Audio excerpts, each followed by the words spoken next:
Hi, welcome back to Pursuit of Truth. It's still the 16th of November 2018. I remembered what I wanted to say now, the other bit I wanted to talk about.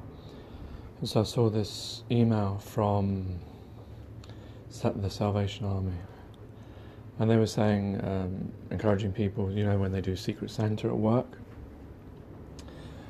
rather than doing that, to donate money to the Salvation Army, or I think it was to actually buy presents for children, who the Salvation Army will go and give them to them. Now, my initial reaction was, are there, about these children? Where are these children?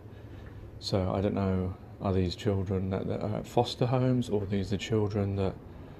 I mean, the thing is, we don't get shown all this stuff. But it's only when someone comes out and tells you that something's happening that you start to think about it.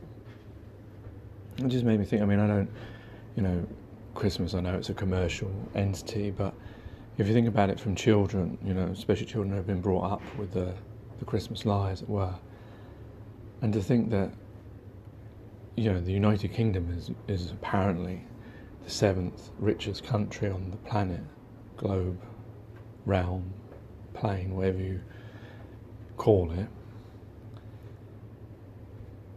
And yet there's children out there that, that are relying on other people's kindness. I mean, I know Christmas is all a big lie and it's all about money anyway, and it's lost it. But it does have that part of it, obviously we've all been children, we've all felt what it's like at Christmas, whether it's a lie or not. It does feel, like magical, isn't it, when you're a child? And, I remember it, getting presents and how I felt and how it made me feel. I don't think there's anything intrinsically wrong with people giving people gifts when it makes them happy. I know, people go too crazy when it comes to spending thousands and putting themselves in debt and stuff like that. That's a whole other aspect, but just to remember that magical feeling, waking up with my sister, wanting to wake up my parents, and then I'm thinking now, there's these children out there that maybe they don't have parents for whatever reasons, and they're relying on the kindness of other people to make that day special for them. It just seems, when you think of all the sadness that there is in this planet, here it's probably not as bad as when you go to other places where they may die on Christmas Day, as it were, because they don't even have food, or they don't have shelter, or they don't have medicine. It's funny, this time comes, a lot of people believe in Christmas more than they do the religious aspect of Christmas.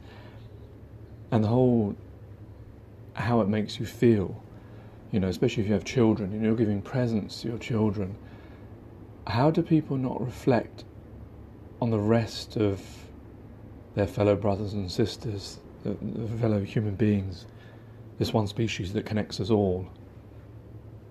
That just because of where we're born and time and place and family separates us, yet we're all could be each other, if you know what I'm trying to say. Why is it we never change? We see the beauty of life. We see the beauty of when we make a child smile, or when we make them happy when they got something they really want.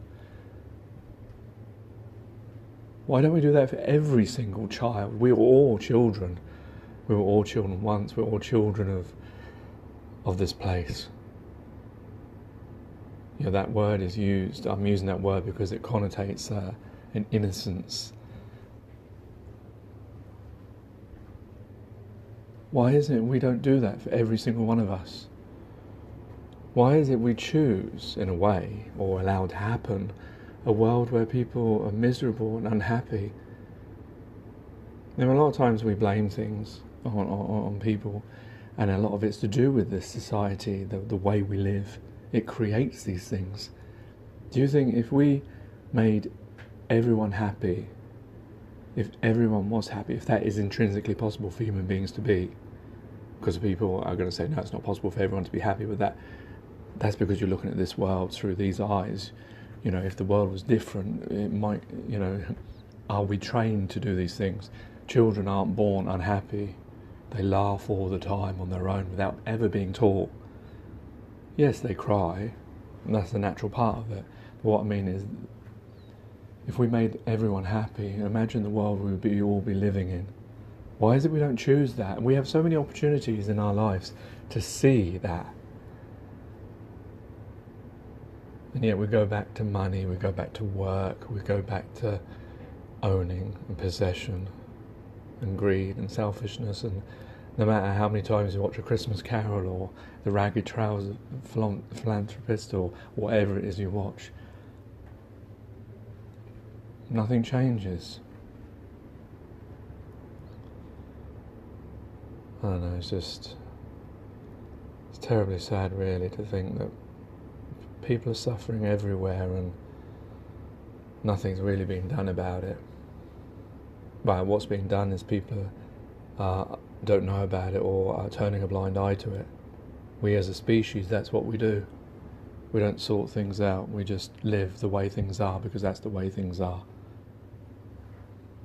It's a terrible indictment on us as a species. And if any of us are believers, and we believe when we go to Judgment Day, heaven, hell, Barzuk, wherever it is we're going, and God is asking and judging us, do you think we're going to get away with, you know, because everyone thinks, oh, it's just about what you do, the good and bad you do to each other. I smile at people, I give them this, I help them out, I'm a good person, I pray. But wait a minute, what about if God exists, we're all children of God? What about what you turn a blind eye to all the time, through your whole life? Will we get away with that?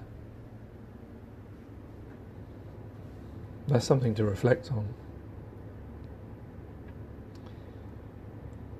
Take care, take it easy, God bless and peace.